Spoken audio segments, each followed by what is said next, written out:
வருஷக்கணக்கில் குழந்தைய இப்போ மன அழுத்தங்கள் ஏற்படுது, குழந்தைய குழப்பங்கள் ஏற்படுது, நினைவுகள் மாறிட்டு இருக்குது அப்படின்னு உத்தரவு கேட்குது. அந்தரோட குழந்தைக்கு இது சரிப்படுத்தி கொடுத்தோம்னு சொல்லிருக்கிறேன். புரியுதா குழந்தைய? நாளும் பொழுதுமா இரவும் பொழுதுமா குழந்தைய இது சரிப்படுத்தி கொடுத்துறேன் அப்படின்னு சொல்லிருக்கிறேன். அதனால பயப்பட வேண்டாம். புரியுதா குழந்தைய? எது கருமருந்து சொன்னீங்க, அது என்ன சாமி? கருமருந்து தரேன், அதை முள்ளுக்கு செலுத்திட்டு அதை நான் இது பண்றேன் அப்படின்னு சொன்னீங்க.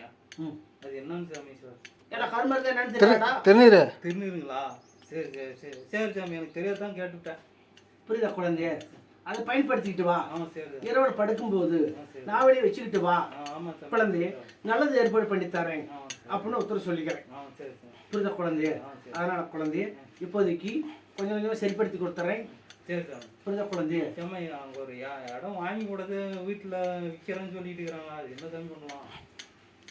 விற்றுட்டு வேற இடம் வாங்குறேன் அப்படின்னு சொல்லிட்டு இருக்கிறாங்க. அது நல்லதா கெட்டதா எனக்கு தெரியல. மாத்தலாமா?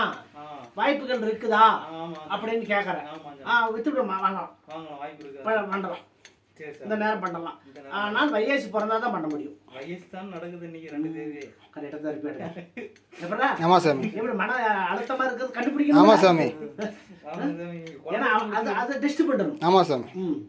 அதனால குழந்தைய இந்த மாசத்துல ஸ்டெப் எடுத்தா ஒரு 60 நாள்ல வெற்றியாகும். 60 நாள் ஆயிடும். நல்லது நடக்கும், பயப்பட வேண்டாம். காப்பாற்றி தரேன். உடம்பு மட்டும் நல்லா பண்ணி கொடுங்க சாமி, அது அதுதான் முக்கியம். சரிப்படுத்தி கொடுத்துறேன். கவலைப்பட வேண்டாம். எவ்வளோ மிஸ்டேக் இருந்தாலும், எவ்வளோ துக்கம் தொம்ப இருந்தாலும் காப்பாற்றி கொடுக்குறேன். பயப்பட வேண்டாங்குது குழந்தைய. சாமி.